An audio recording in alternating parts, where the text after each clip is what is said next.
cilja, to je ljubav prema našim najmanjima, ljubav prema svakom čovjeku od začeća do prirodne smrti. Jer kao što kaže geslo ovogodišnjeg Hoda za život, život je zakon. Hod za život je miroljubivi hod građana u znak potpore svakom rođenom i svakom nerođenom djetetu, njegovoj majci, ocu i čitavoj njihovoj obitelji.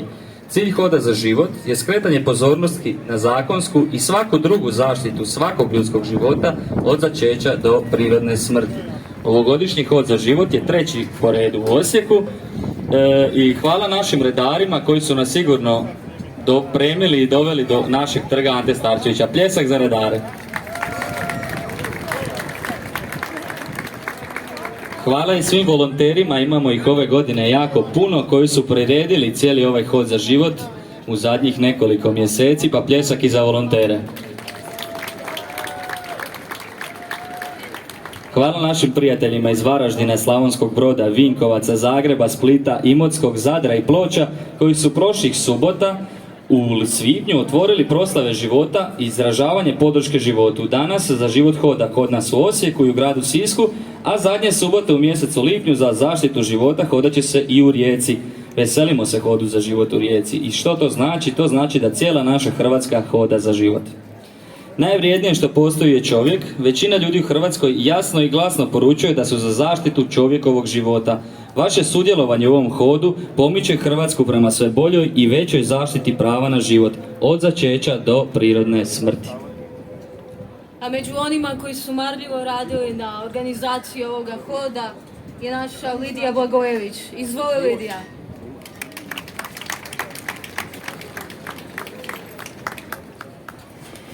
Dragi ljudi, dobar dan. Rekli su da će padat kiša, pa gdje je ta kiša? Nema kiše.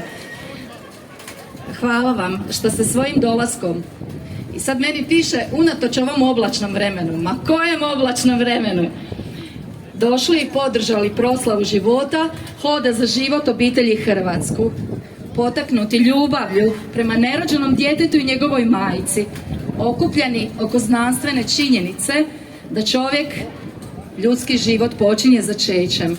Ove godine u čak 11 hrvatskih gradova okupljeni smo oko kulture života i zaštite života koju podržava većina ljudi u Hrvatskoj.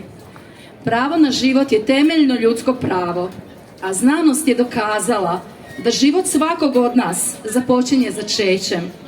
Znanstvene su činjenice da djetetu srce kuca od 18. dana od začeća, da su u 8. tjednu formirani svi organi, da s 9 tjedana nerođeno dijete ima otisak prsta, a da se s 12 tjedana smiješi. Tužna je činjenica da kod pobačaja dijete osjeća bol. Svako dijete, svaki čovjek u svim etapama ljudskog rasta je neprocjenjivo vrijedan. Iskustvo i znanost potvrđuju da je za brigu o nerođenom i rođenom djetetu ključna ljubav. Ljubav i briga o trudnici, djetetovoj majci, i ljubav majke i oca prema nerođenom djetetu, baš kao i potpora obitelji i lokalne društvene zajednice. Mi volimo oboje, i majku i dijete.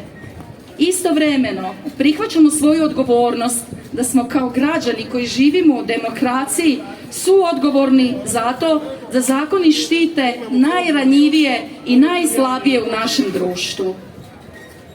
Danas, kad vidimo da u Hrvatskom saboru postoje zastupnici koji se zalažu za usmrćivanje nerođenog djeteta do poroda, jasno je da je potrebno promijeniti zakon o pobačaju star 45 godina.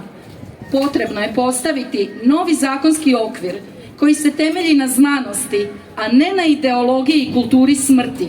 A znanost kaže da život počinje začećem.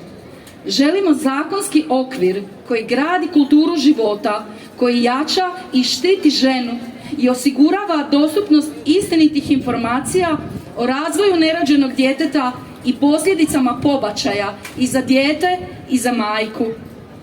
Među volonterima i sudionicima Hoda za život ima žena i muškaraca, majki i očeva koji su imali tragično iskustvo pobačaja.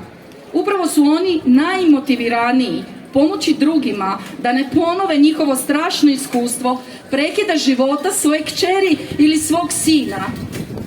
Istina o ljudskosti nerođenog djeteta ne vrijeđa osjećaje žena koje su imale iskustvo pobačaja. Upravo suprotno, liječi rane. Često nam se javljaju žene koje kažu da mi je barem netko rekao nemoj pobaciti, da mi je barem netko pokazao kako izgleda na ultrazvuku moje djece, da sam barem čula otkucaje srca svog djeteta, ne bih pobacila. Jako su nam na srcu upravo te žene, čekamo ih raširenih ruku. Nažalost, ovo nije jedina ideološka borba protiv građana. Vidimo stalne napade na pravo liječnika, na priziv savjesti, posebno nedavno u jednoj zagrebačkoj bolnici, te iskorištavanje bolesti bebe Grge za promicanje feticida, usmrćivanja nerođene dijete i zahtjeva da se feticid i pobačaj financiraju našim novcima, novcima poreznih građana, svih građana koji uplaćuju u proračun.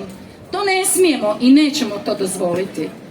Usmrćivanje djeteta koje može preživjeti izvan majčine utrobe nije suosjećanje, to nije pomoć.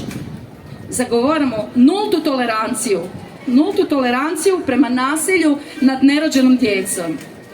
Svako dijete ima pravo na život.